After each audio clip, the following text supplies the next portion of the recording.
اصلا می‌کردیم. بله پس شما ما رو خبر کنین اگه پیدا کردین. دست شما درد نکنه. داریوش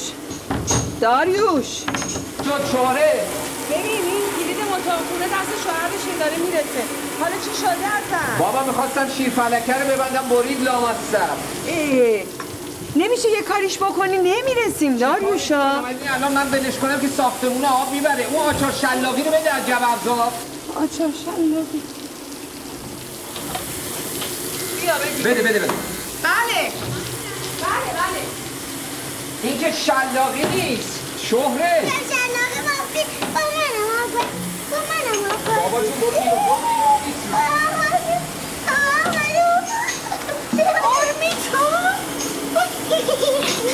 خالی شد.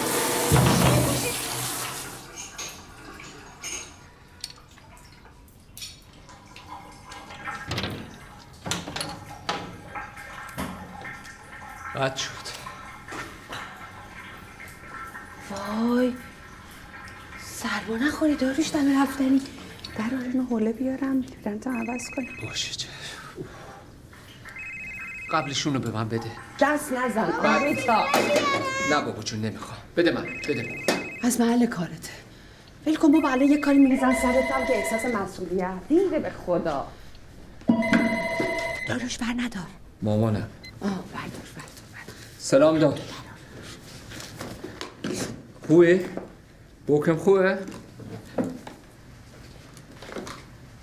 نیشت از نفهم. ماما من زبان نمیفهمم. آرمیتا ما این همه با هم آلمانی کار کردیم. کل یه ساله تا چو بنیان یک دل آوردیم. داریوش سلام دایکیان سلام خیا مامان سلام ماما. داروش تو با شلوار خیس نشستی رو موقع مولا خیس میشه ببخش دیگه. حالا تا یه سال دیگه ما برگردیم همه چی خوش شده. آره تو خودت هم میدونی ما یه ماه اونجا بمونیم دیگه بر نمیگردیم.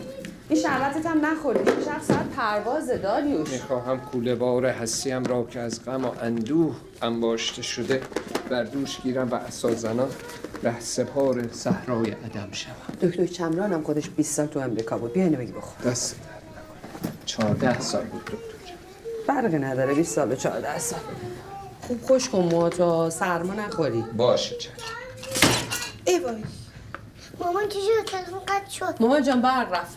بابا سشوار رو زد تو همون پریزی که 6 ماه میگم متصل در درستش کن. الان درستش میکنم. چی رو درستش میکنی؟ قربونت برم به خدا نمیرسیم. بابا یه دقیقه برق که نمیشه قطع باشه. شربتت هم نخوردی. سوار شدی؟ بله بابا جون. بودو.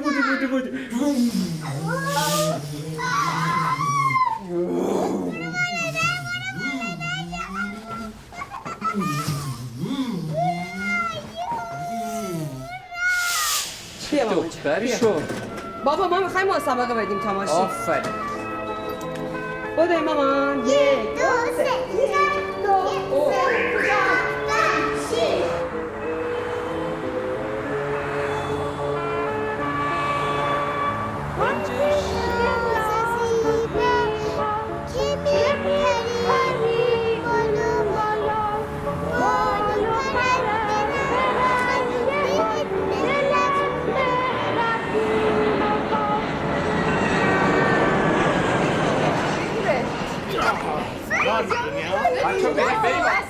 آرمیتا بگو بودن پیاده باید بریم ها. بیا برنامه تمثال جاشه محفوظه. بابا هانوفر همش بنجله. آقا تو بیا بنجل هانوفر دست در بیا دارشو بذار من. آره یه دقیقه بگیرش من تلفن. صبر کن بذار من الو ای وای داشتم میافتادم. سلام آقا.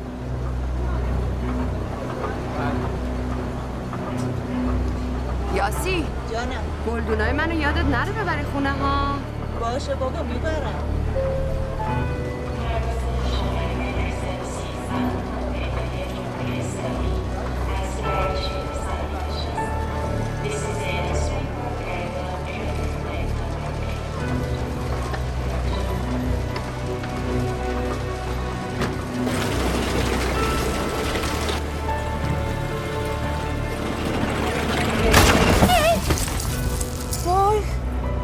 آقا چرا حواستون نیست؟ این قرار نبود اینا رو نیاری. اینه بابا تاتاش کن. بابا گفت اینا رو بیار. شما نگفتی اگه این لباس رو تنم کنم اونا رو نمیارم نگاه کنم اینا رو باید جمع کنیم. ولی خب ببری همه اینا رو. نه بابا دیوونم کرده. سهیل بله. تو میدونی کی به داریوش زنگ زد؟ آنجلا دیگه.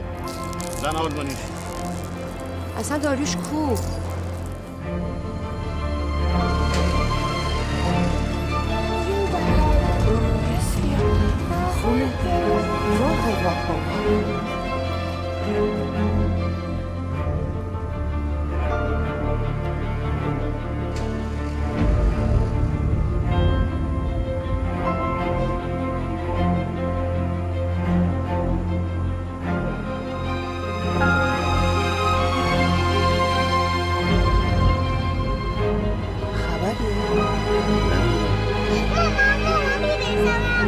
خاله جون قربونت برم می‌خوام.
یه برگ کاغذ میدی؟ باز دوباره تو خواب مسئله حل کردی؟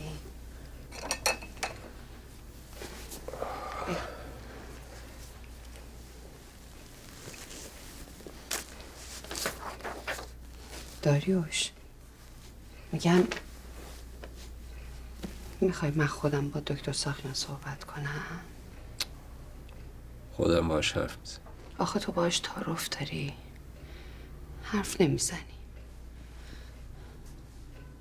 من میخوام بهش بگم آخه چرا ما باید تا پای پرواز بریم بعد یه دفعه برمون گردونن. الان یه ایمیل رفت اومد از دانشگاه آلمان. جواب دادی؟ نه خواسته بودن برای انتخاب خوابگاه مراجعه کنیم.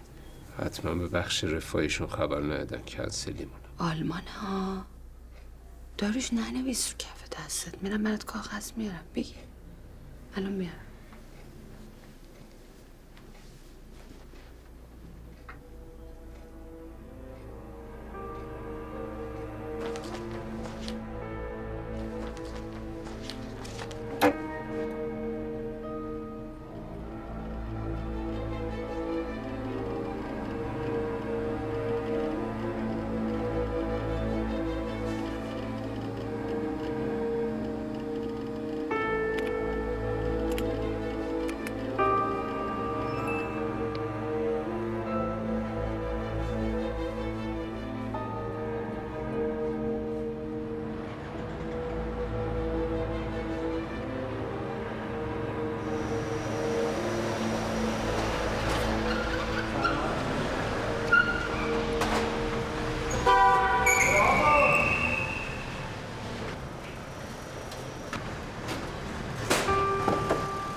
شما نمیبینی من دارم پارک میکنم با شما؟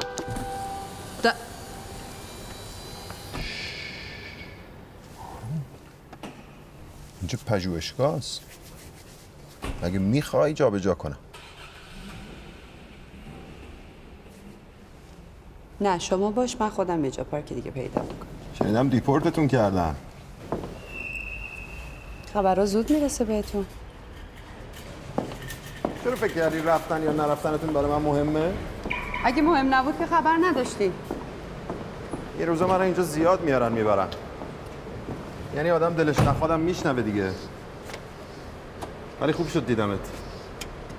یه قرار بذار ببینمت. به چه مناسبت؟ کاری. توی کافه قرار بذار ببینمت. باشه بعدا.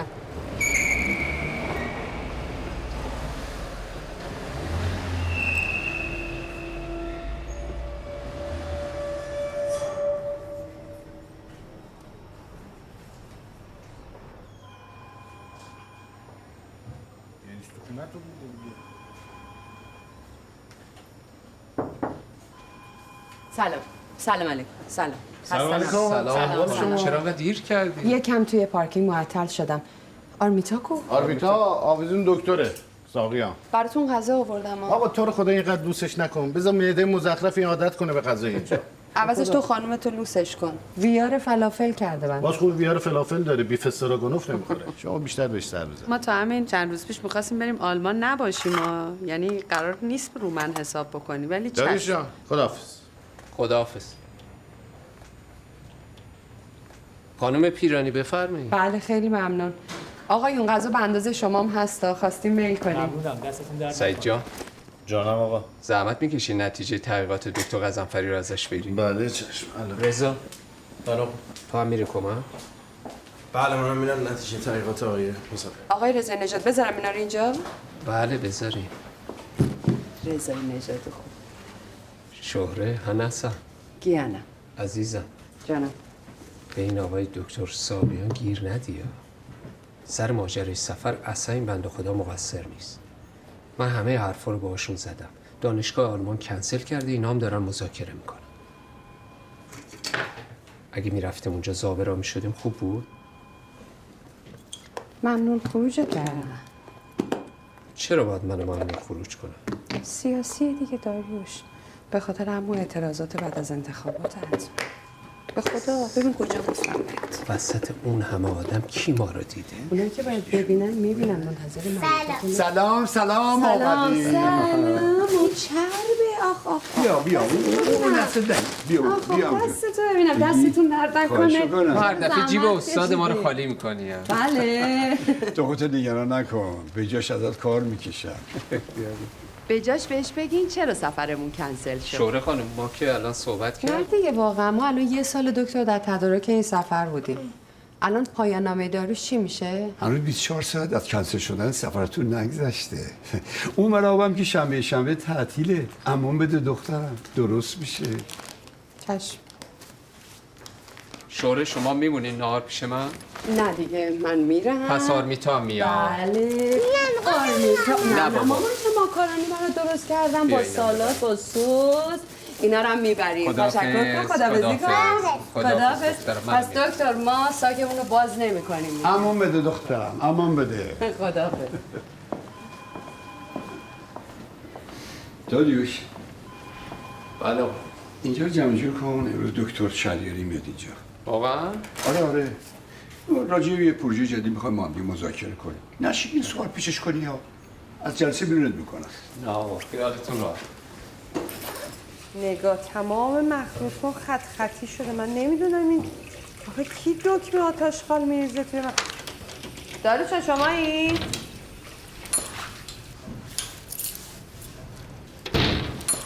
خسته نباشین. سلام. بابا بابا ماما همه به سلام میزه دور میگه برو تو اتاقه من الان حوصله ندارم.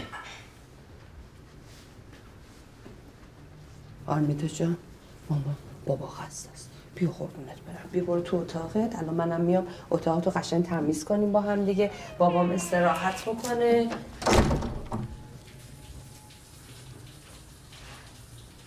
همون رفتی داریوش؟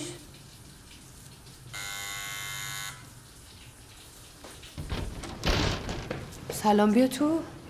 سلام شهره. نه مرسی. بیا کیف داریوش تو ماشین جا مونده. کیف داریوش پیش تو چی کار میکنه؟ رسوندیمش تا اینجا. اومد سهیل سر رو دنبال من. داریوش هم رسوندیم. با شما اومده بود؟ بیا تو. نه دیگه برم، سهیلم تو ماشین منتظره. آرمیتا رو ببوس. قربونت برم. تو حالت خوبه؟ داریوشو دیدی؟ آره ولی رفت همون. کارش داری؟ نه.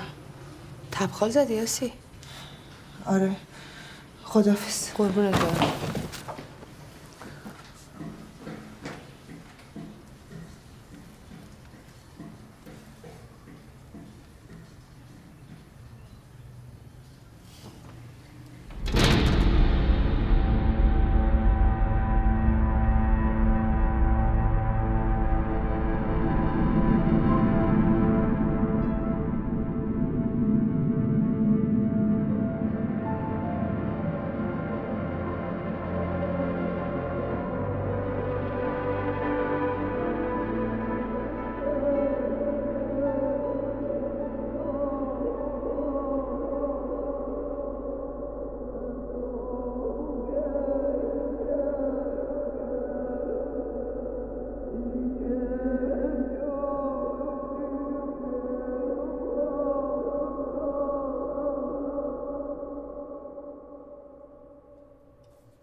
فقط یه لطفی بکنی فلشه کاری تو به لپتاپ من نزنی لطفا. همه زندگیمون به باد میره. چشم. اون روز گفتم فرهادو دیدم میخواست ببینتم. آی بری؟ نرم؟ رفتن نداری. چرا؟ باز میخواد مغزتو کار بگیره. من اگه جای تو بودم مثلا شمارشم پاک میکرد. الان شما نمیری بخوابی؟ برو بعد خواب میشی، اون بچه هم صبح اول وقت میاد بیدارت میکنه. باشه. برو من درستش میکنم. شب بخیر.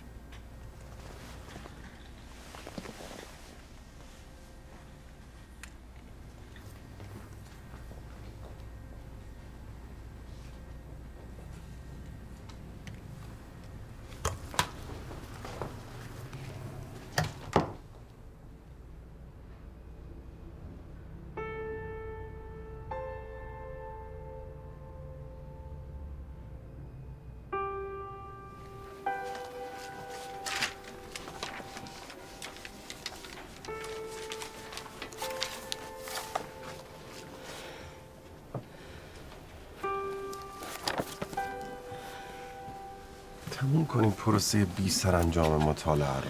خیلی وقت منتظرتم. بریم یه جای منطقی تر. نه من کار خاصی نداشتم، فقط چند تا سوال میخوام ازت بکنم. منو باش. فکر میکردم به دعوت من اومدی اینجا. میشه بگی چه مشکلی بین تو و داریوش هست؟ من و داریوش که همیشه با هم مشکل داشتیم. مطمئنی چیز جدیدی نیست؟ در واقع ما مشکلاتمون رو آپدیت میکنیم. یعنی چی؟ یعنی این اواخر تو سازمان دچار اختلاف منافع شدیم و متاسفانه ادامه این روند به نفع هیچ کدوممون نیست، به خصوص داریوش. واسه همین میخواستی منو ببینی؟ ببین، میخوام داریوش از جلو دست و پام بکشی کنار.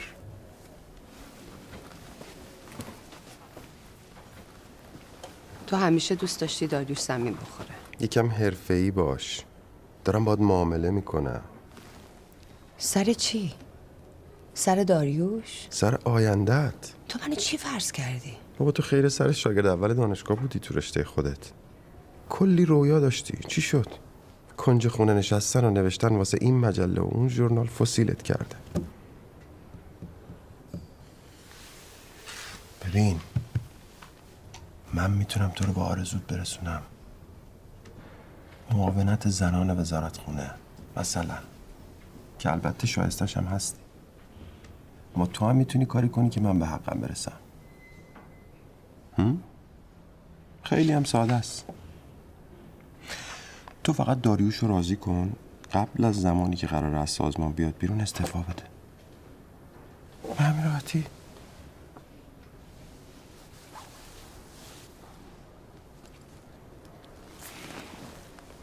نه قراره داریوش از سازمان بیاد بیرون. نه من آرزویی دارم که تو بتونی برآورده کنی. سهیل هم قبل از اینکه از سازمان بره بیرون از این حرفا زیاد میزد.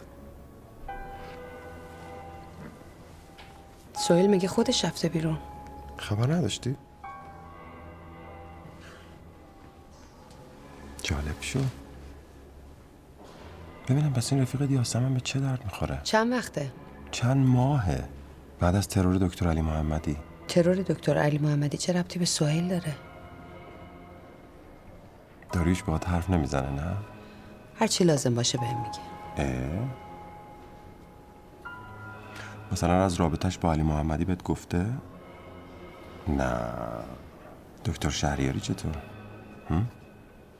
شهریاری که دیشب وسط اتوبان جلوی زنش زدنش گفته؟ شاید لازم نبوده بگی. اما من بهت سفارش میکنم یه سرچ کوچولو بزنی، قطعنامه های آخر شورای امنیت رو بخونی، نکات جالبی توش پیدا میکنی.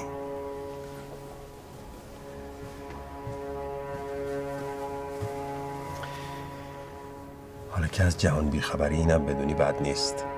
5 نفر دیگه جز داریوش قرار بوده برن هانوفر. اون 5 نفر الان هانوفرن. میدونستی؟ نه.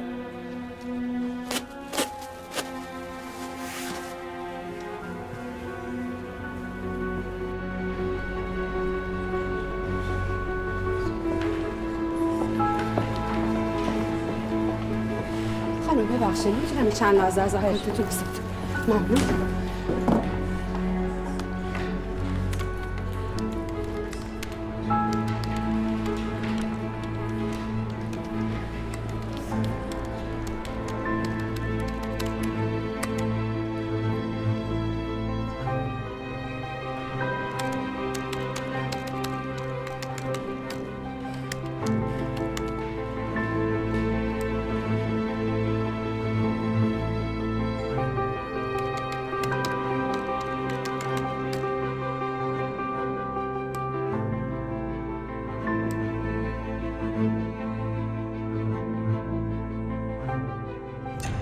نفر بودن با موتور با سرعت از کنارمون رد شدن. یه چیزی به ماشین جلوی چسبوندن. دیگه هیچی نفهمیدم.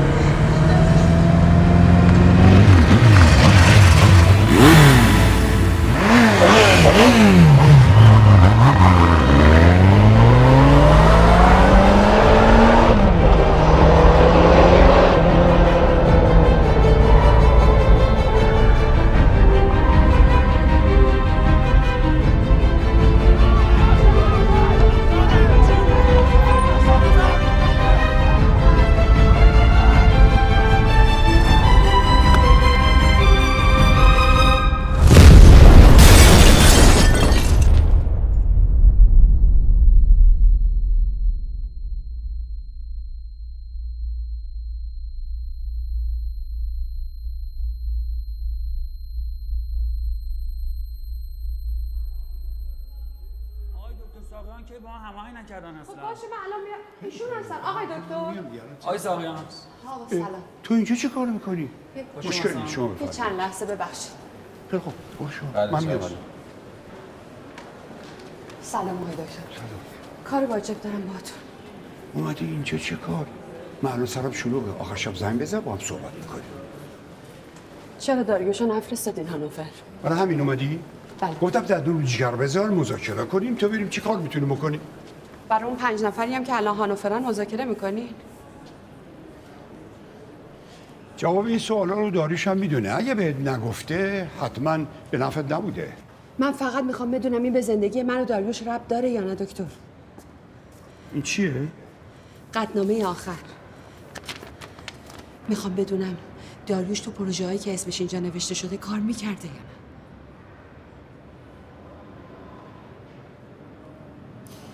گوشیتو بده من.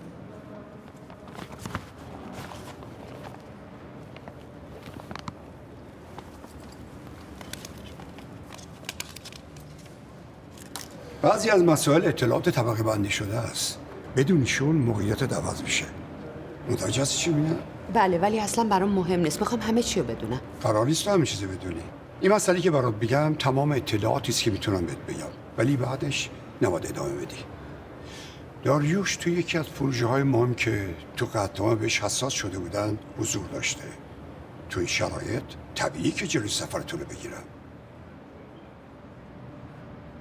دکتر علی محمدی هم تو این پروژه بوده؟ بله. نگین دکتر شهریاری هم بوده.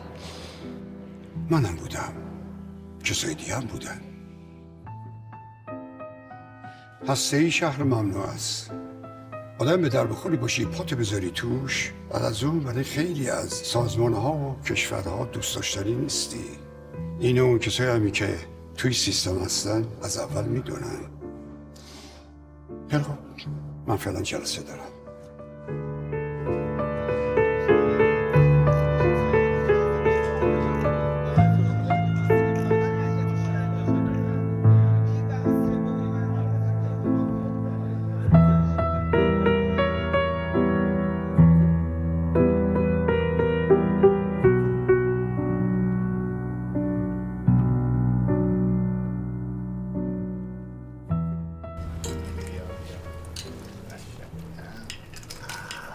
چقدر سخته. اینم خرابه. همه چی خرابه. شورا آبلیموت کو؟ اینجاست. نمیدونین چه سوسی میشه. دوست دارین دیگه هماره؟ من برام فرق نمیکنه هر چی خودتون دوست دارین بذار. ظرفش هم اونجاست. باشه. به به عجب بوی غذایی. بده من ببرم. میبرم سر. راستی؟ چه شد؟ دو استاد برجسته دانشگاه شهید بهشتی تهران را که همراه خانواده عازم محل کار خود بودند هدف قرار دادند. یالا به تو آقا داریوش. میخوام بگم تو همه خونه همینجوریه. میگیری چی میخوام بهت بگم؟ بله میبینی چجوری تنبلیشو تئوریزه به میکنه. کبابی داریوش. استاد تو. شهره چه بویی؟ چه برنج بویی؟ میاری؟ خیلی خوب نپخته این کجا. خدا دستت در نکنه. زحمت. خب اولویت با منه. یاسمن خانم. چی؟ دست برای که شما درد بچه‌ش نکنه. چشم. شما نگران کار کردن آقا سهیل نباشید. دیگه اخراج شده. راحت به همه کارهای خونه بچه میرسه. چپ میشه یکیش سالم میشه. اول که اخراج نشدم بعدش هم بیکار نیستم. شوره جان. بیا عزیزم بیا من بهت بیا اینا رو. بابا اینو بدن ببر. یه دقیقه باشید من و آرمیتا با هم. 3 2 1 هورا!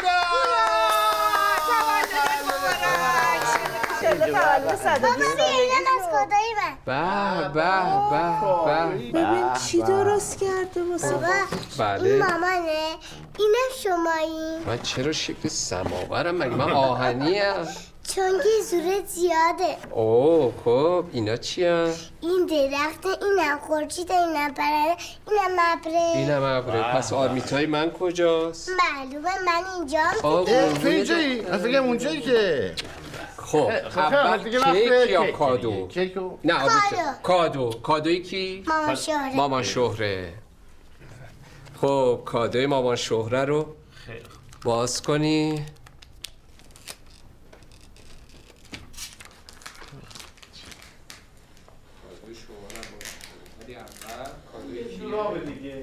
توش ساعت من. ساعت. یه خونه ساعت. من خود میزن که ساعت. من میگم اول کادوی ما وقتی که باز کرده. وقتی که باز شهره. کرده. ساعت چطوری؟ بیا اینو بگی برای کیک. چیزی شده؟ نه چیز نشد. معلوم میاد.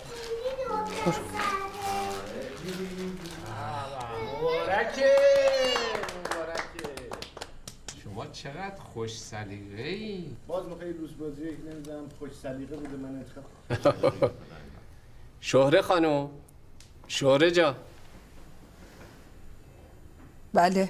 یه لحظه بیا. مبارکت باشه. آقا من میخوام امشب یه اعترافی بکنم. بفرمایید.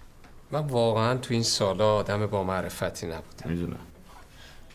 من و شهره خانم 8-9 ساله با هم ازدواج کردیم. 8-9 سال شد. 8-9 سال. عین این 8-9 سال این خانم گل من هر سال برای من تولد گرفته. هر سالم یه کادوی ویژه بهم داده.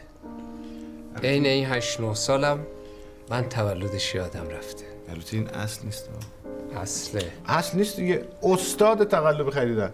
این اصله. بابا سهیل جان اصل دیگه. یه مبارک اصله. باشه. بعدم خانم من اصل از بدن خوب تشخیص میده. مبارک. مبارک باشه. خب امشب شب تولدمه. من میخوام دعا کنم شماها آمین بگین. باز ما رو میخوایی ببری. خیلی خوب. بفرمایید. خدا کنه تا وقتی که پیر میشیم تا همیشه تولد منو شهره یادش باشه.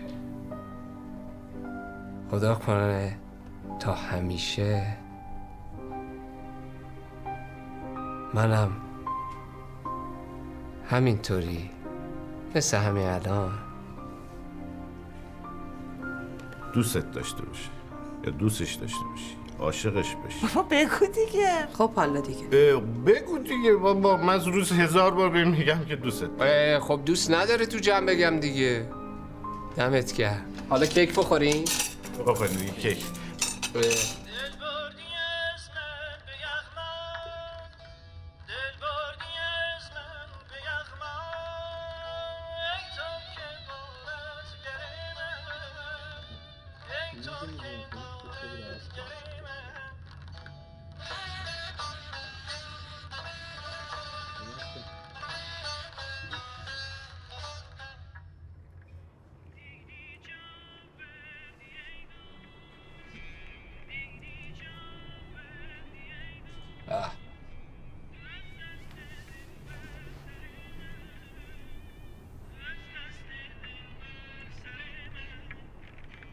امشب خیلی خسته شدی. خسته نشدم. کوچیک شدم. وقتی توی جمع 4 نفر غریبم یه چیزی هست که همه میدونن غیر از من، حداقلش اینه که شوهرم به من اعتماد نداره. میشه بگی من چی از شما پنهون کردم؟ سهیل اخراج شده؟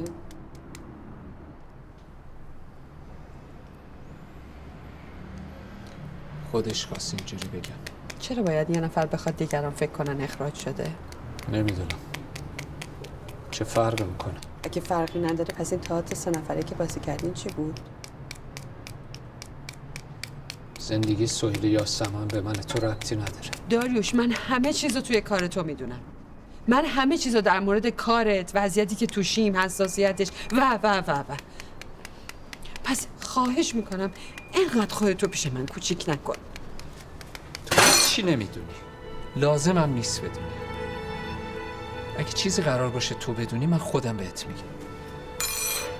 برای زندگیمونم من بیشتر از تو نگرانم. تمام.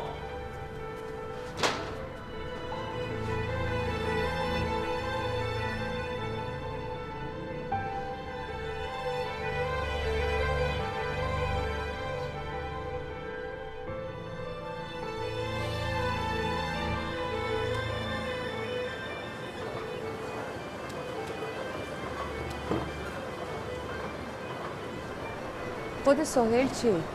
از وضعیتش راضیه؟ معلومه راضیه. بابا چی میگی شوهر؟ چند روزیش مصاحبه زن شهریاری رو ندیدی؟ آدم به خدا جیگرش کباب میشه، خدا نصیب هیچکی نکنه. حالا میمون اونجا تهش چی؟ هر روز تو هول و بلا. بعدم همین بچه‌شو از پولی که تونست واسه IVF بده داره. یا دختره یا پسر. والا 10 سال همه دارن سیسمونیشونو میکنن تو چش ما. حالا نوبت منه. میخوام واسه بچم سنگ تموم بذارم.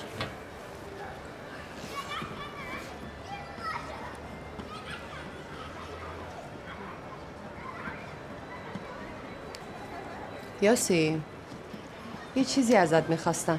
چی میخوای؟ پولمون میخوای؟ نه بابا، میشه از سهیل بخوای که از داریوش دعوت به همکاری کنه تو شرکتشون؟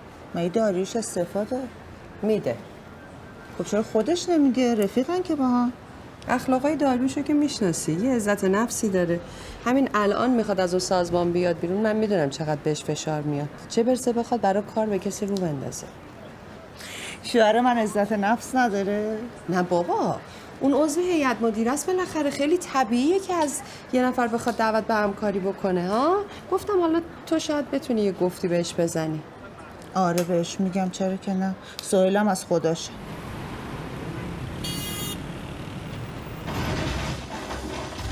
بابا چشممو پاک کنه. نه بابا، حالا بگو دختر. آفرین دخترم، میری اون برای مامان بشینی؟ نه بابا همینجا خوبه. نه برو اونجا بشین، از اونجا فیلم بهتر. ای بابا. پاشو آفرین دختر گلم، باری کله بابا. بشین.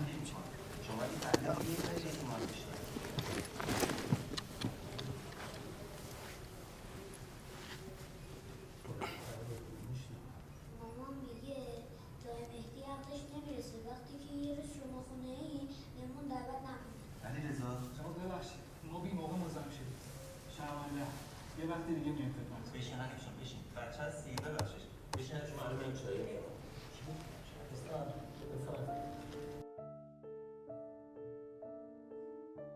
چیه؟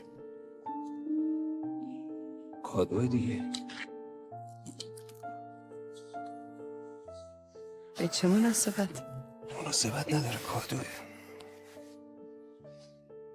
دست شما درد نکنه.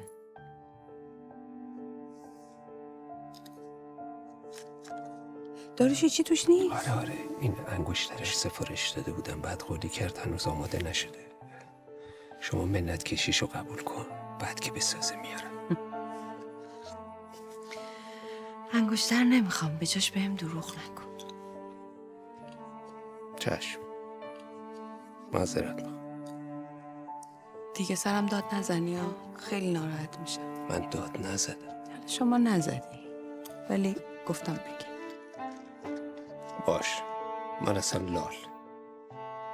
این منت کشیدم بذار تو کیفم گم نشه.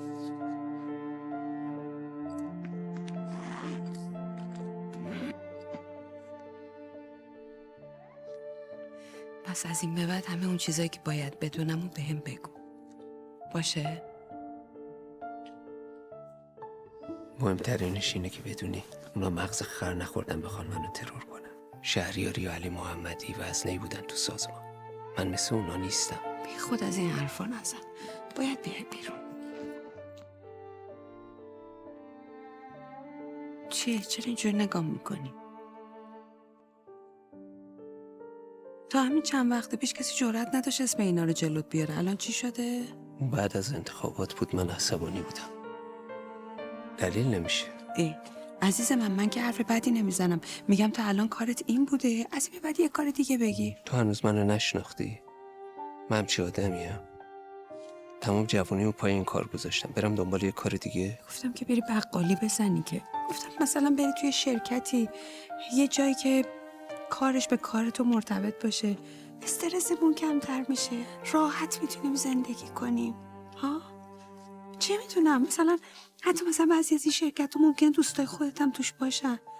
مثلا شرکت سهیل، به خدا دوستته، رفت آمد خانوادگی داریم، غریبی هم نمی کنی تو محیطش. باشه چشم. به قول دادی، من رو قولت حساب میکنم. باشه قول دادم.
الو؟ خانم پیرانی، از سکوت خونه معلومه که همه خوابن. شما فرض کنین یه اپراتور ساده. به نظرم بهتره چیزی که بهتون میگم براتون مهم باشه. پس مستقیم میرم سر اصل مطلب. چیزی که ازتون میخوام ساده است، ولی فایدهش برای شما بیشتر از چیزیه که فکرشم میکنین. چی؟ لپتاپ همسرتون رو بردارین، روشن کنین، بزنین به اینترنت خونه، از روی ساعت 3 دقیقه صبر کنین، بعد خاموشش کنین و ببرین بذارین سر جاش. چرا باید این کار بکنم؟ برای اینکه پرونده دارجوش الان دست منه و من نمیتونم تضمینی بدم که اگه این قضیه همینقدر مسالمت آمیز حل نشه و پرونده از زیر دست من خارج بشه، تو مرحله بعد چه اتفاقی میفته. ازتون میخوام به این 72 ساعت به دیده یه فرصت نگاه کنین. اطلاع دارجوش از محتوای این تماس به معنی پایان این فرصته و کار دیگه ای از دست من بر نمیاد. اینطوری که معلومه زمان بیشتری میخواین برای تصمیم گیری. حقم دارین، ولی من 72 ساعت دیگه این پرونده رو مختومه میکنم. امیدوارم تا قبل از اون تصمیمی که به نفعتونه گرفته باشین.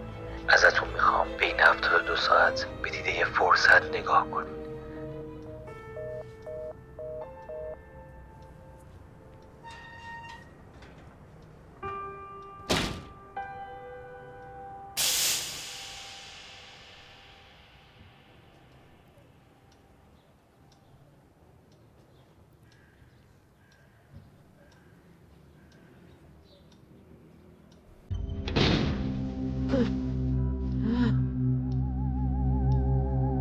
داریوش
ببین مشخص نیست از کجا تماس گرفتن.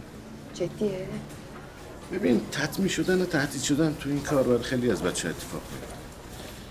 ولی اینکه به خانواده زنگ میزنن من این مدلیش ندیده بودم. به نظرت من باید چیکار کنم؟ باید فشار بیاری ول کنی بیاد بیرون. یه روزم یه روزه. ببین اگه میخوای شهر نشه به نظر فعلا به کسی چیزی نکن. میگی چی میخوام بهت بگم؟ حالا یعنی اگه بیاد بیرون دیگه کاریمون ندارن؟ اگه بیاد بیرون باید اطلاعاتی که دستش رو تحویل بده. وقتی هم فعالیتی نداشته باشه دیگه آدم به درد خود نیست که بخواد براشون مهم باشه. چرا کمکش نمی‌کنین؟ خب دعوتش کنین بیاد پیش خودتون کار کنه دیگه. شورو خانم به مرگ خودم به جون همین طول سگ تورایی فلافل خورده من از خدامه. اتفاقا دیشب با یه راجع به همین داشتیم حرف می‌زدیم. یه چیزی میگم به داریش نگه پروش. داریش تو کار ما لژیونره. میگی چی؟ ببخشید شما تا چایتون رو ول بکنید من میرسم خدمت.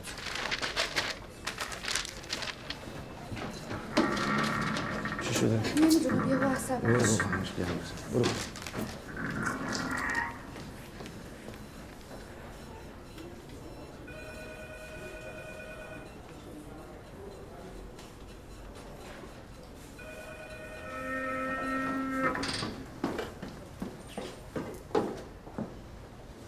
ببخشید. فرهاد اینجا چی کار میکنه؟ رئیس هیئت مدیره است. رئیسته؟ ادا رئیس رو در میاره. کارا رو ما میکنیم گندگو. لا اله الا. پس تو خبر داری اختلاف بین داریوش و فرهاد تو سازمان سر چیه؟ شرکت ما زوم کرده روی یکی از پروژه‌های مهم و گنده سازمان. گرفتن این پروژه برای فرهاد حیاتیه. از طرف امساقیان تایید پروپوزال و استاندارد اجرایی رو سپرده به داریوش. داریوش هم تایید نمیکنه. خب حتما ایرادی داره که تایید نمیکنه. خواهر من روزی 100 تا پروژه بدون نظارت درست درمون توی مملکت تایید میشه میره دست به کار. حله درسته برای اینکه همین یه پروژه فقط دست داریوشه. زن و شوهر عین همین. این قواعد قانونی که برای خودتون ساختین با واقعیت بیرون نمیخونه. از اولش هم میگفتی فرهاد اینجا کاره یه قدم نمیذاشتم. خدای من بزرگه. کار واسه داریوش هست. نیست. ما که قابل تولید نمی‌کنیم. دو سه تا شرکتن که توی مملکت همچین کاری میکنن. کدوم یکیشون مغز خر خورده کسی که تو امنیتی ترین پروژه این مملکت بوده رو استخدام کنه؟ حقم دارن. کار کاسبیشون میخوابه. داریوش باشه تو هر شرکتی بذاره ریسک تحریم اون شرکت میره بالای 70%. من که پخی نیستم در مقابل داریوش. با اسم مستعار اینجا دارم کار میکنم. الان داری فکر میکنی بری پیش فرهاد. به جای این کار رو برو اون داریوش رو قانع کن. قانع کردن داریوش خیلی سخت‌تر از فرهاد. تو داریوش رو نمیشناسی. باش. صبر کن. بذار من اینو بپزم بعد.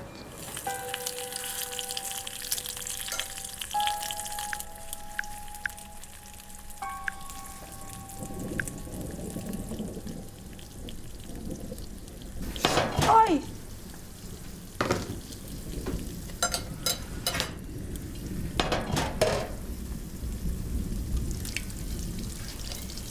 امشب هم داری میری بیرون؟ بله آقای سابیان زنگ زد گفت کار واجب دارم. برای وضوع انقدر که دیگه اشکال نداره نه؟ دستت چی شده؟ چیه دفعه حواسم پرت شد چسبید به مایتابه. چرا هیچی نزن که خیلی قرمز شده. یه پماد داشتیم تو یخچال. بیا یه لحظه شو. داریوش یه چیزی میخواستم بهت بگم. جان. دیروز داشتم به سیستم کار میکردم. خب بعد یه شماره ناشناس یعنی یه شماره که نمیشناختمش. خب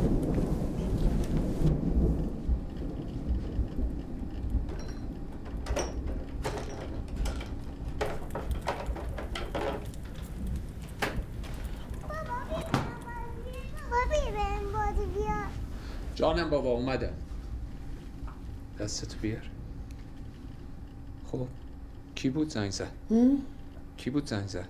هیچی یه چند تا پیشنهاد پژوهشی بود. خب گفتم چون کارش سنگینه لپتاپ تو بگیرن. از کی تا حالا کادوی تولد پس میگیرن؟ گفتم یه مدت قرض. کی اطلاعاتشو خالی میکنی؟ هناسه جانم داریم درباره همه چیزایی که تو زندگیم به دست آوردم تصمیم میگیریم. یه ذره به من فرصت بده. داریوش ما تصمیم گرفتیم. قرار قرار شد استعفا بدی. زیرش نزن دیگه. باش. قول دادی. چشم. امشب با ساقیان صحبت. داریوش تمومش کن.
سلام خانم. سلام. ببخشید رفته بود زیر، گفتم یه وقت له نشه درش آوردم. میخوای بغلش کنی؟ نه خیرم. خیلی ممنون. بفرم. ماما خب میخوام نازش کنم.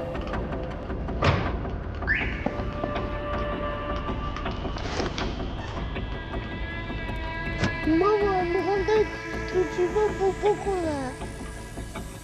نه ماما اینجا نکنی.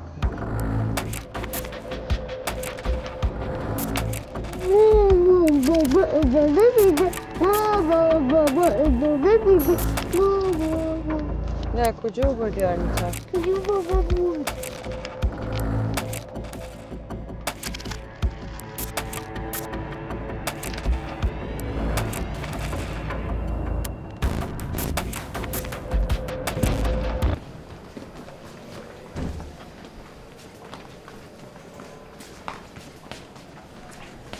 میدونستی من یه وقتایی که تو سازمان سرم شلوغه داریوش رو میفرستم سر کلاس برای تدریس جای خودم. هر بارم که میرم بعدش متوجه میشم که داریوش بیشتر از اون چی من فکر میکردم میدونه. اینم بهم نگفته بود.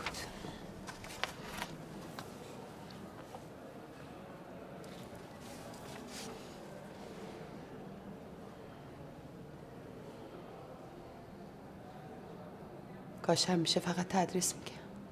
اینو داریوش نوشته؟ فکر میکنم خودش خجالت میکشه براتون بیاره.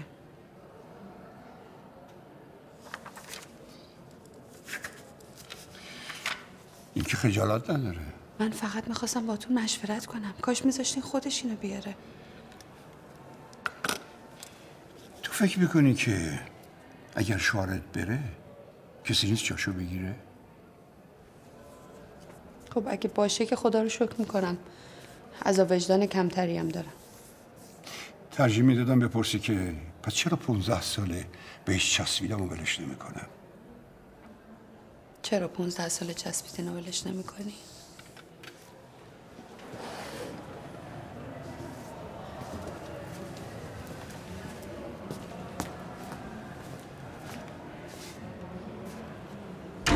سلام دکتر. کار من تموم شد. پیش بینیتون درست بود. روی همه موتورهای آکمن خیلی دقیق کار کردن. کارشون رو خوب بلدن. لطف خدا بود تونستیم شناساییشون کنیم. گزارش رو فردا میدم خدمتتون. دیشب اگه داریوش نبود خدا میدونه چه فاجعه‌ای تو سایت اتفاق میافتاد. اینم نمیدونستم. پس حتما اینم نمیدونی که تو سیستم کاری ما وقتی 2 نفر رو در عرض چند ماه ترور میکنن خنثی کردن یکی از مهمترین خرابکاری سیستم های جاسوسی یعنی چی؟ حتما دارم نگرانتر میکنم. یعنی اگر لو بره کی چوب تو چرخ خرابکاریشون کرده چند پله تو لیست سیاهشون بالاتر رفتی. الان اینا رو چرا داریم به من میگی؟ کسای دیگه هم تو اون جمع بودن که میتونستن کار داریوشو بکنن، ولی راه دیگه ای رفتن. داریوش هم میتونستن این کارو بکنه. داریوش تعهد کاری داره.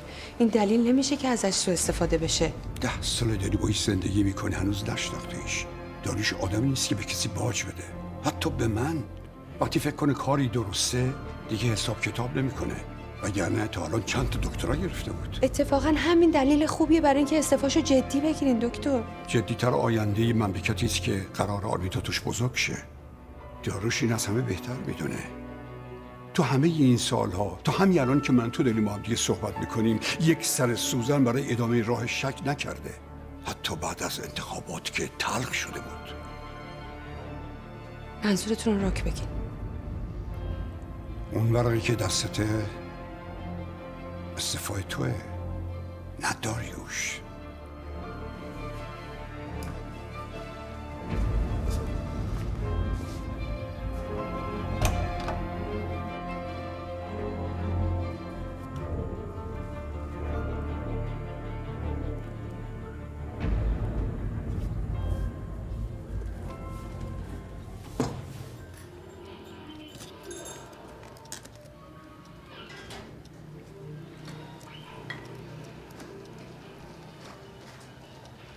خامه نخور، ترش میکنی. باشه همین یه لقمه رو بخور.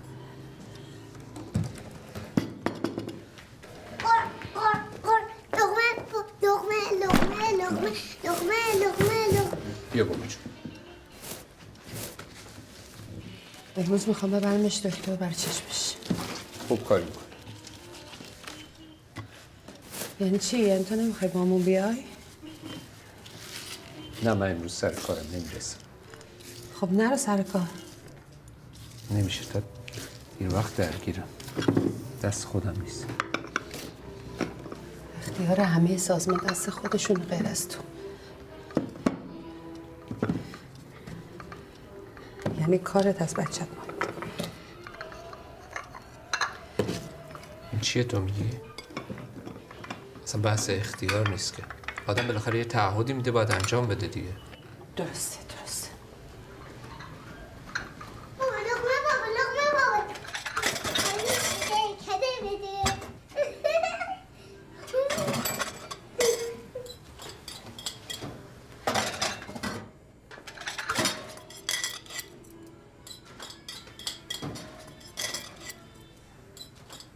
میخوای فردا رو مرخصی بگیرم با هم ببریمش دکتر؟ من میخوام امروز برم. و چه فرقی میکنه امروز فردا ببریم؟ واسه من فرق میکنه.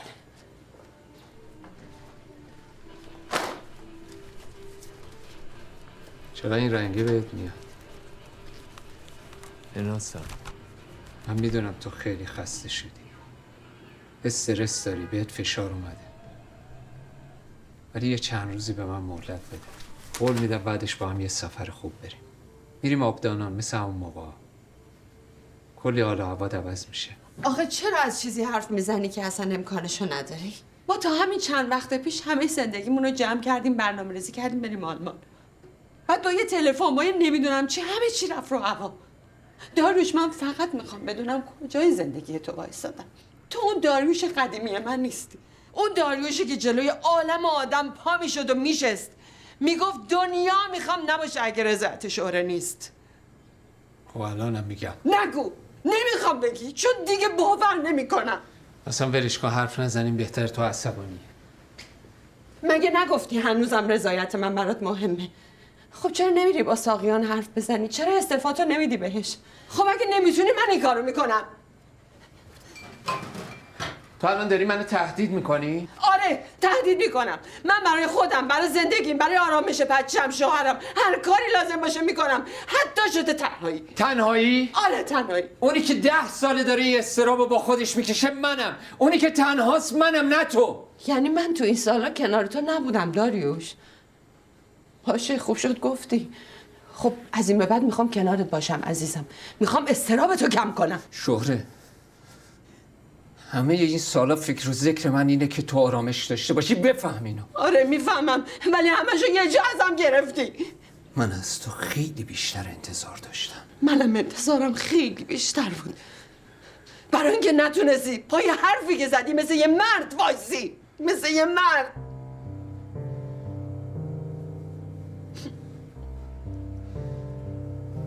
آفرین.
الو.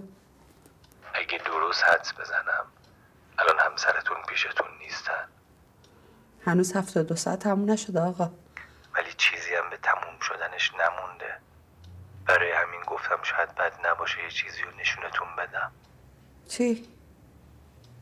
بشینین پشت کامپیوترتون. برای چی باید این کارو بکنم؟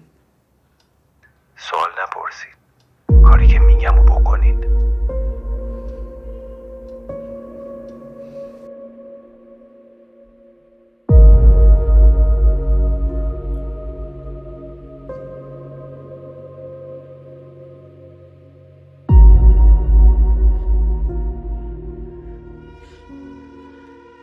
دسکتاپ یه فولدر از به اسم آربیتا.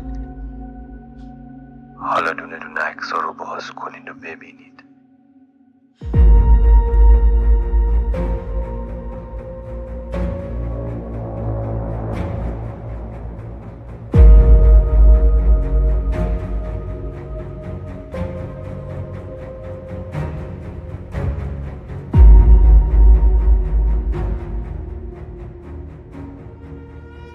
این عکس‌ها رو که گرفته؟ همون کسی که اینا رو گذاشته رو کامپیوترتون. دارین تهدیدم میکنین؟ شاید هم خیرتون رو میخوام. حفاظت از آرمیتا توی کشورم با یه درآمدم. انتخابش دیگه با شماست. چون آقا داروش انگار تصمیمشو گرفته.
بهم بدی؟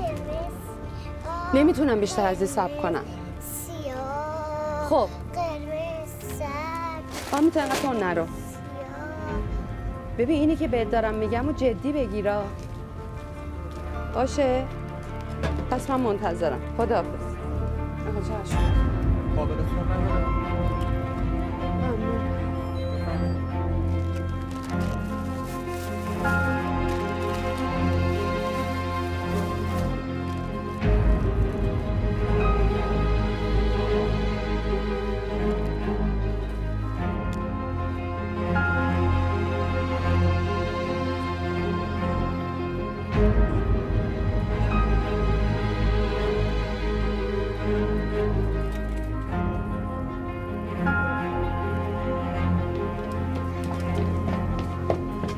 داری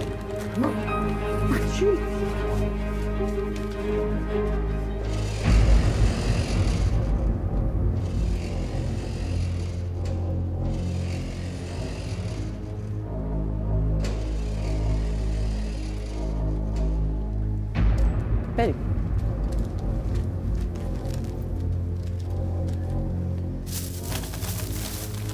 ممنون آقا. خوش اومدید. خدا.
سلام. کجا؟ میرم باش حرف بزنم. مهمون داره الان. من وقتی که وقت ندارم سایل. میندازیش سر لج. لج چیه؟ بابا تو چرا متوجه وضعیت من نیستی؟ داروش افتاده به قرص خوردن. هر بار میخواد سوار ماشینش بشه ریموتش رو چک میکنه ببینه ماشین میره رو هوا یا نه. شده رفته وسایل خونه رو که خراب بوده تحمیل.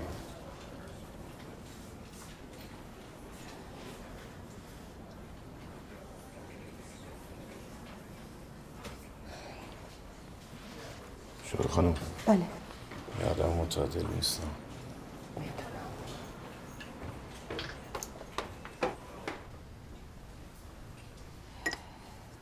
تو دانشگاه مسلط‌تر صحبت نمی‌کردی؟ جوری شدی. میخوام از داریوش بخواین که بیاد اینجا. نه نشد.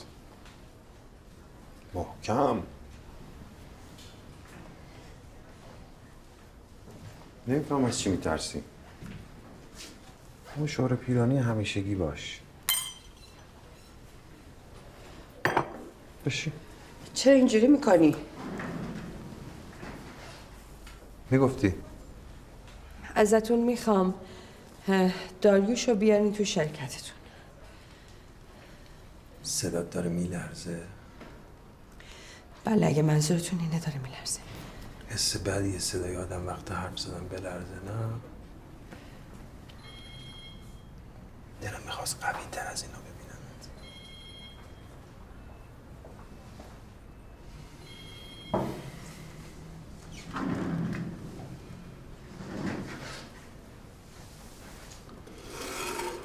میدونی خانم پیرانی، من برعکس داریوش خیلی حوصله این کار کاسبی ها رو ندارم. تهش چی؟ یه دستگاه عکاسی پزشکی یا یه شتاب دهنده تحقیقاتی که من نمیدونم اصلا به چه دردمون میخوره. این چیزا جیگر منو حال نمیاره خانم پیرانی.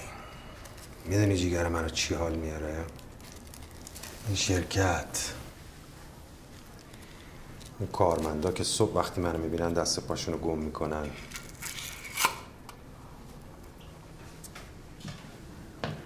من تلاش کردم معامله محترمانه تری رو بهت پیشنهاد بدم، اما اعتراف میکنم این یکی رو بیشتر دوست دارم.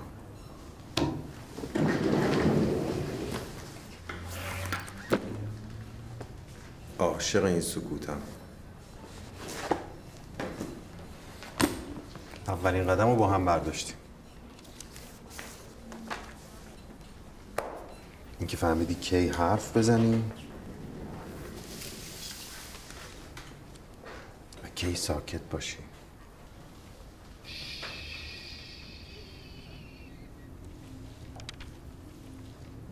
روز بعدی اومد اینجا خانم پیرانی.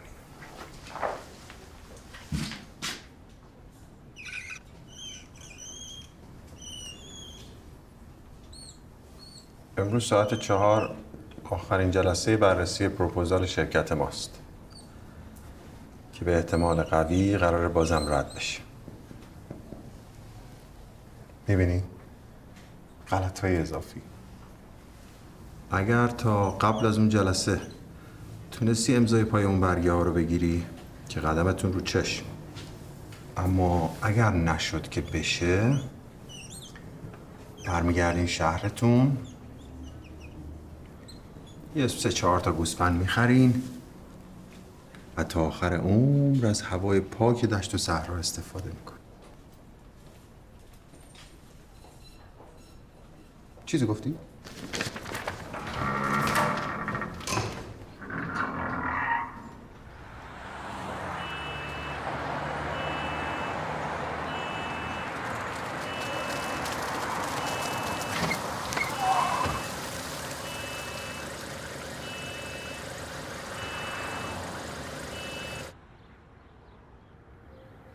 جای من بودی چی کار میکردی؟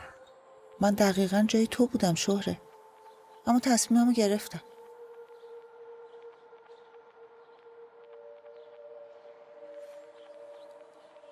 یادته یه بار زمان دانشجوییمون رو چمنه دانشگاه نشسته بودیم، داشتیم ویژگی‌های شوهر ایدئال رو میشمردیم؟ آره.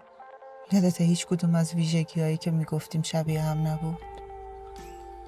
آره. به جز یک. دوتاییمون دوست داشتیم شوهرمون کله خر باشه. آخرم هیچ کدوم از چیزایی که دوست داشتیم رو نداشتم، فقط کله خر بودم. آره. شوهر من 100 دفعه دیگه هم برگردم عقب، بازم از تصمیم سهیل حمایت میکنم. دلم زندگی آروم میخواست، وضعیت مالی بهتر، اما خب یه تاوان بزرگم بابتش دادم. چی؟ اینکه سهیل مهمترین ویژگیشو برام از دست داد.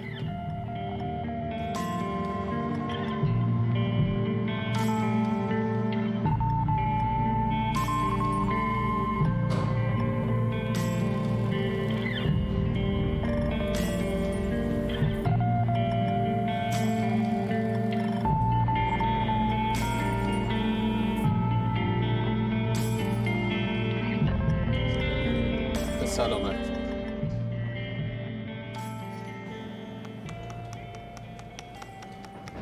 خوشحالی؟ من با تو مشکلی ندارم بخوام از این اتفاق خوشحال باشم. اما تو میدونستی که گرفتن این پروژه برای من و شرکتم چقدر مهمه. خب بالاخره آدم تو دعوا از هر زوری داره استفاده میکنه دیگه. دعوا تو ذهن توه، وجود خارجی نداره. آره. به باد دادن پروژه چند میلیون دلاری شرکت من وجود خارجی نداره، فقط تو ذهن منه. تو الان مشکلت پوله؟ تا حالا به این فکر کردید چرا ساقیان تصویب پروپوزال پروژه به این گندگی رو داده به یک کارمند لیسانسه سازمان؟ ها؟ به این فکر کردی که وسط پروژه های ساقیان و علی محمدی و شهریاری چرا میرفتی میومدی؟ تو این وسط چی کاره ای داریوش؟ یه نگاه به خودت بنداز. تو واسه رد گم کنی هستی. تو رو گذاشتن اون جلو که کاراشونو باهات پیش ببرن. در واقع توی سپری که بری تو لیست سیاه تا خودشونو سفید نگه دارن. من دلم برات میسوزه ولی نمیفهمی. چون ساده ای. بچه شهرستانی. محیط اطرافت پیچیده نبوده. تو الان داری یارکشی میکنی نظر من عوض کنی؟ بذار خیالت راحت کنم. من پرونده تو رو خیلی وقت بستم. خب پس بذار یه بار برای همیشه منم پرونده تو رو ببندم. داریوش، تو خیلی زودتر از تصورت میای سراغ من. خیلی زودتر از چیزی که فکرشو بکنی میافتی به التماس کردن، به دست و پا زدن، خودمونیشو بهت بگم، به غلط کردن میافتی. راستش بخوای نمیدونم کدوم جذاب تره. این که از الان بشی یکی از کارمندای شرکتم و تا آخر عمر چشت به دست من باشه که کی چک آخر ماه تو امضا میکنم، یا مثلا یک کمی دیرتر بیای التماس کنی که استخدامت کنم، بدم با تیپا از شرکت پرتت کنم بیرون. اون موقع دیگه زنت هم بهم التماس کنه کاری از دستم بر نمیاد.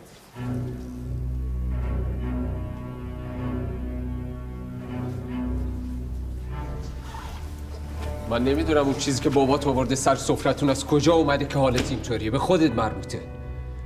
اما هر غلطی میخوای بکنی تو دنیای خودت بکن. من بچه آبدانانم. میدونی کجاست؟ ته ایلام، لب مرز. بچه های مرزی عادتی دارن قلم پای کسی که بخواد از مرز رد شه رو میشکنن. پاتو از مرز زندگی من رد نکنی.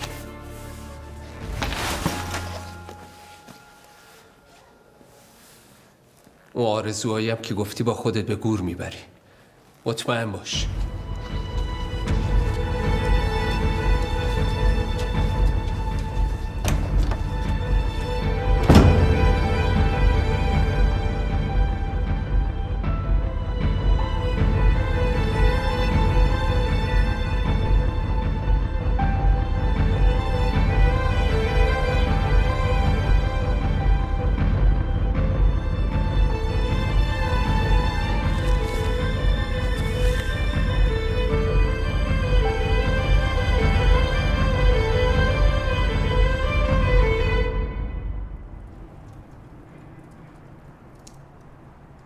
کلن 4 تاست.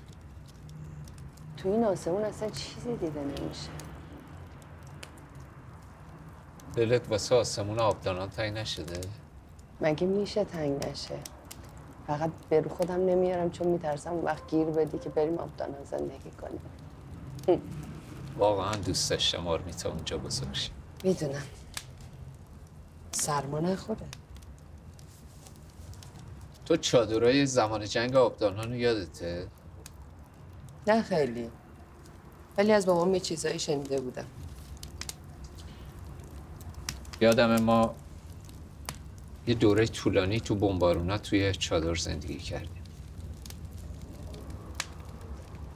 یه بار اول دوم راهنمایی بودم، با بابام سر جبهه رفتنش قهر کردم. خیلی بهمون سخت میگذشت. منم بچه بزرگه بودم، همه کارا رو میریختن سر من.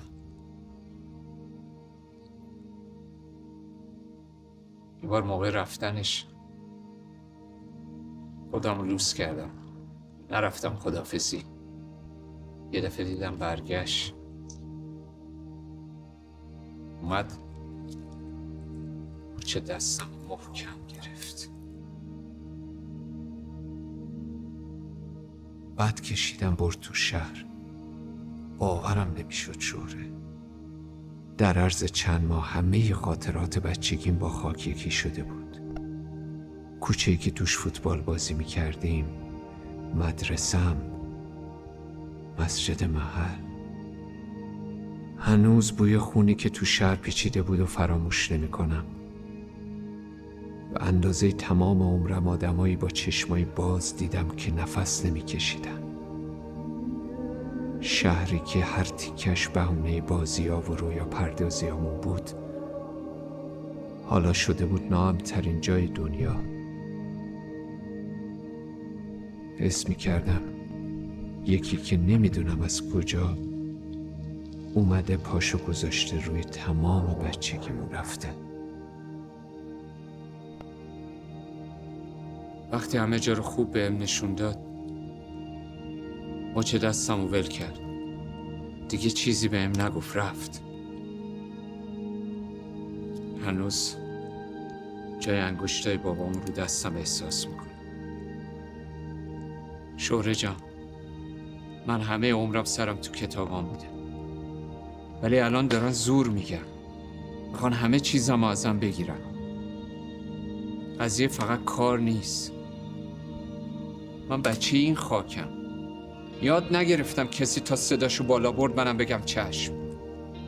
نمیدونم این مسئولیتی که روی دوشم اگه بگذارم زمین، میتونم تو آینه تو چشای خودم نگاه کنم یا نه. شهره، تو میتونی اون داریوشو تصور کنی؟ من اگه برم کسای دیگه هستن که برن جای من، ولی من دوست دارم آرمیتا که بزرگ شد بگه دم بابام گرم، تا آخرش وایستاد، خالی نکرد. من به خودم اجازه نمیدم تنها این تصمیم رو بگیرم. شهره، برای گرفتنش به کمکت احتیاج دارم. چقدر این داریوشو دوست دارم. تو کدوم شهره رو دوست داری؟ خودت جوابشو میدونی. پس دیگه حرفی نمیمونه. شهره، میدونی داری پای چی وای میستی؟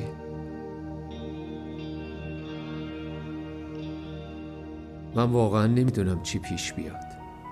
نمیدونم چقدر از تهدیدا واقعیه یا چقدرش فقط یه بازی واسه ایجاد ترس که من کوتاه بیام.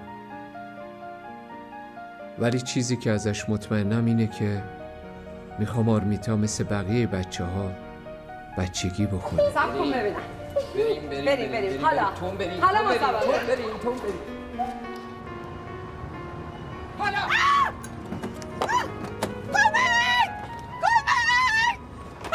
چیه؟ چرا اینقدر داد میزنی؟ یه بخشی داریوش خودت نمیگی بیان تمرین کنی؟ تو بشی همون شهره پر انرژی که 10 سال منو پابند خودش کرده. از این مطمئنم که کلی برنامه واسه آینده خودم دارم. نمیخوام از هیچ کدوم از این رویام کوتاه بیام. بفرمایید چایی. یخ باینیر بگیر. قرار زندگی مثل قبل باشه، همونقدر عادی، همونقدر آروم. ولی اینکه تهش چی بشه نمیخوام بهش فکر کنم. حالا ببین چجوری میخوره. حالش نگاه کن. بیا اینجا. به ما نمیدی؟ بله.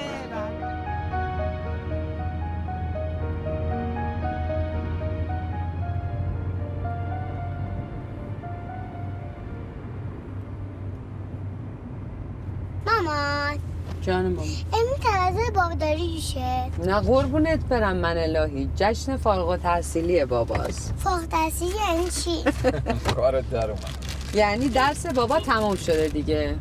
چون من میخوام برم مدرسه، میخوام برم جشن بگیریم. عزیزم، بعضیا هم وقتی که میخوام برم مدرسه جشن میگیرن، هم وقتی که درسشون تمام شده مدرسه میان بیرون جشن میگیرن براشون. یعنی بابا هم میرم مدرسه؟ نه. و چرا میخوایم جشن بگیریم؟ اصلا میخوایم الکی جشن بگیریم. بده بابا. هورا! عینکت کثیفه. هورا! چقدر خوب. بله. کارم میخریم. بله.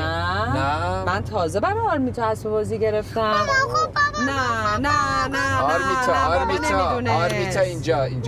رعای ستاره پولک ابر پاره موشی و میتابی بیداری و چه خوابی بگو وقتی که خواب نبودی بابامو تو ندیدی دمش از اینجا رفت بالا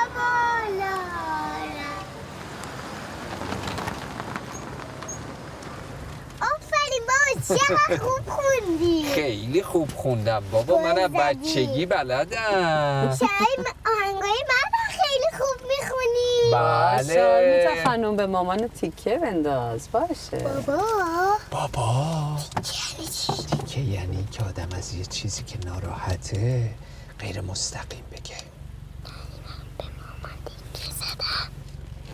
بله شما یه کوچولو به مامان تیکه زدی. آرمیتا اجازه نداری مامانو ناراحت کنی. الان برو مامانو بوس کن، از دلش در بیا. بشی قربونش برم. بشی پفک نخوری یا هم نهار بخوریم. نمیخوای بری تو؟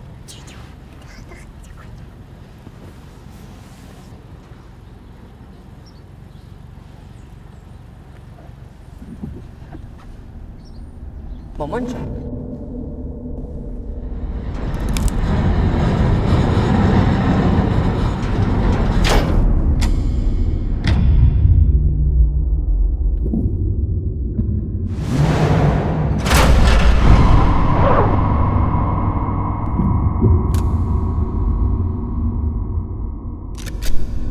چشاتو ببند بابا.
اینم از کادو خریدن.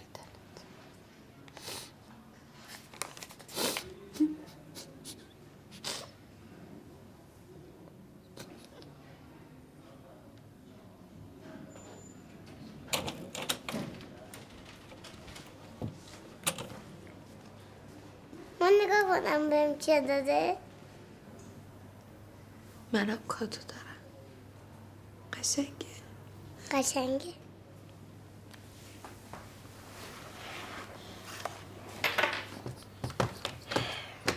خیلی لطف کردید خانم.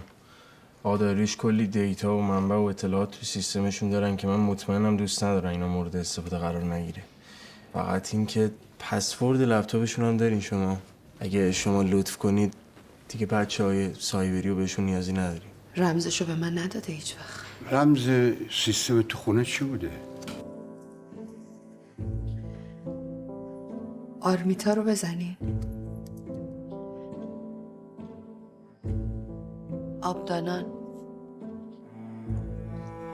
آبدانان رو بزنین با سال تولدش.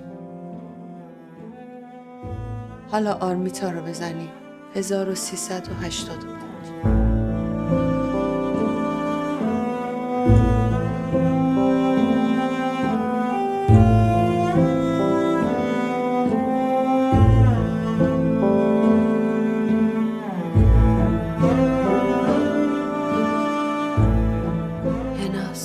کردیه؟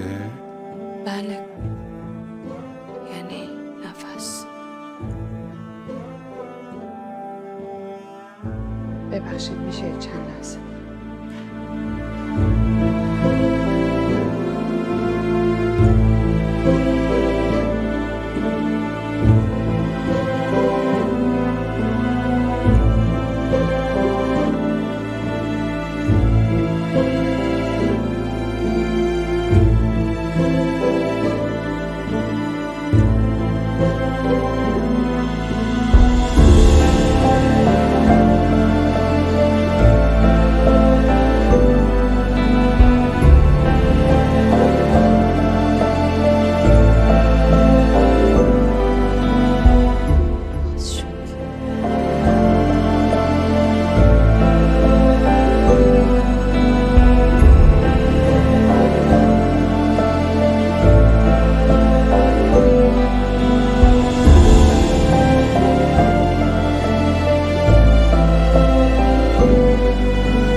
ناسم جانم. میدونی داری پای چی وای میستی؟